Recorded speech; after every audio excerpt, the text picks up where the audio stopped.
মেয়ের গায়ে হাত দিলে ভদ্র বাপও জম্বি হয়ে যায়, আর ওর বাপ তো এমনিতেই।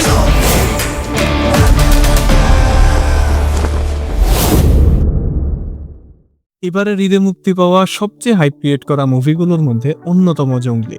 মুভিটি এক কথায় রিভিউ দিতে গেলে এতটাই বাজে ছিল যে হাতে থাকা স্মার্টফোনটির দিকে একবারও নজর যায়নি। মুভিটি এতটাই বাজে ছিল যে প্রত্যেকটা সিন মনে হয় যেন মন থেকে ফিল করা যাচ্ছিল। কি অবাক হলেন? চলুন আজকে জানি আসলেই কেমন ছিল জঙ্গলি, আর সত্যিই কি আপনার কষ্টার্জিত টাকা খরচ করে জঙ্গলি দেখতে যাওয়া উচিত হবে।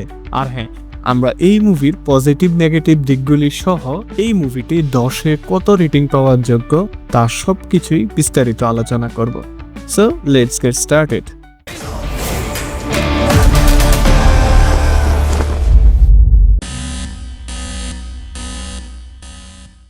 আমাদের টিজার রিভিউ ভিডিওতেই বলেছিলাম জঙ্গলি সিনেমায় সিয়াম দিঘির ক্যারেক্টার তথা নূপুর থেকে কোনো একটা কারণে ছ্যাঁকা খাবে এবং তার সাথে এই বাচ্চা মেয়ে তথা পাখির কোনো একভাবে দেখা হবে, আর পাখিকে জঙ্গলি বিভিন্নভাবে বিভিন্ন থ্রেট থেকে রক্ষা করবে এবং তাদের মধ্যে তৈরি হবে বাবা মেয়ের সম্পর্ক।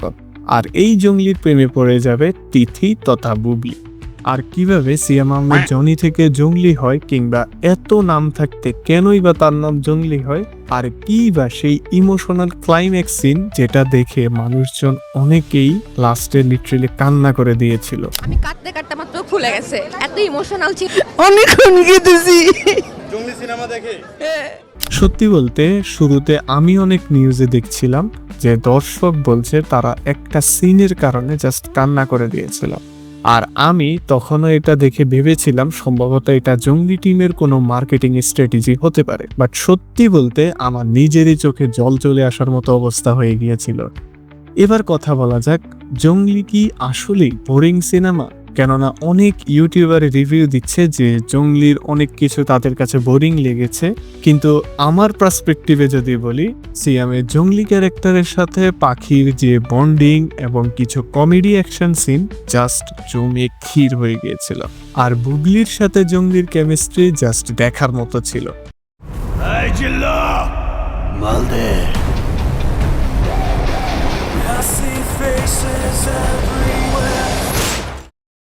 আর সিয়ামের অভিনয় নিয়ে মোটেও কোনো অভিযোগ নেই, তিনি জাস্ট ক্যারিয়ারের সেরাটা দিয়েছেন এই সিনেমা।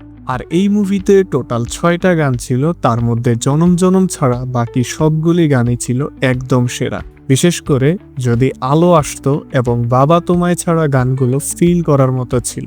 আর যখন এই গানগুলো স্টোরির সাথে মার্জ করা হয় তখন এক কথায় অসাধারণ লাগছিল।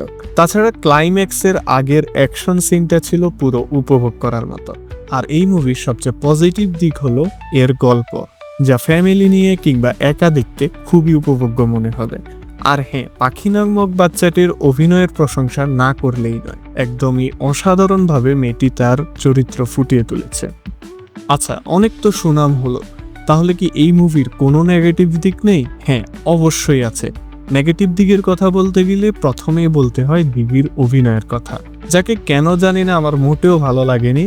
দ্বিতীয়ত, এই মুভির মোটামুটি স্টার্টিং এর দিকে সিয়ামের ভার্সিটিতে একটা ফাইট সিকোয়েন্স দেখানো হয়, সেটা আমার কাছে বেশ লো কোয়ালিটি মনে হয়েছে। তবে জনির জঙ্গলি ক্যারেক্টারে ট্রান্সফর্মের পর থেকে মুভি পুরো আগুন লাগিয়ে দেওয়ার মতো ছিল। যদিও মুভিটির বাজেট খুবই কম, আর সেই জন্যে হতে পারে কিছু সিন তৈরির ক্ষেত্রে বাজেটে চিপ আউট করা হয়েছে। আরেকটা খারাপ দিকের কথা না বললেই নয়, এই মুভির বিভিন্ন সিনে প্রচুর পরিমাণ প্রোডাক্ট অ্যাডভার্টাইজিং করা হয়েছে। যদিও সেটা এমন না যে মুভি এক্সপিরিয়েন্স খারাপ করবে, জাস্ট কিছু কিছু ফ্রেমে দেখানো হয়েছে। আরেকটা খারাপ লাগার দিক হলো এই মুভির সাউন্ড ডিজাইন। কিছু কিছু অ্যাকশন সিনে কিছু সাউন্ড ইফেক্ট একদমই বেখাপ্পা মনে হচ্ছিল। আর প্রথম কিছু পোস্টার এবং ইমোশনাল ম্যাটেরিয়াল দেখে মনে হয়েছিল এটা একটা মাস অ্যাকশন ফিল্ম হবে। আবার জনম জনম এবং বন্দুকও শোনো গানটি শুনে মনে হয়েছে মাস অ্যাকশনের সাথে রোমান্টিকতাও থাকবে। এছাড়া প্রিটিজ, রেজ অফ জঙ্গলির ওএসটি এবং যদি আলো আসতো গান শুনে মনে হয়েছে এগুলোর সাথে রিভেঞ্জ স্টোরিরও একটা মিক্সচার থাকবে। কিন্তু মুভিটিতে অ্যাকশন একেবারেই কম ছিল, জাস্ট গল্পের প্রয়োজনে 2টি অ্যাকশন সিন রাখা হয়েছিল। আর এছাড়া মুভিতে ওভারঅল কমেডি, অ্যাকশন, ইমোশন সবই ছিল। তবে হ্যাঁ, আপনি এই সিনেমা থেকে আহামরি অ্যাকশন না পেলেও খুব ভালো একটা ইমোশন ঠিকই ফিল করবেন। আর সত্যি বলতে লাস্টের ক্লাইম্যাক্সে আমার চোখে জল আসার মতো অবস্থা হয়ে গিয়েছিল। এবার আসা যাক কনক্লুশনে। ব্যক্তিগতভাবে আমার কাছে মুভিটি বেশ ভালোই লেগেছে। Actually cinema is an art and art is a subjective matter.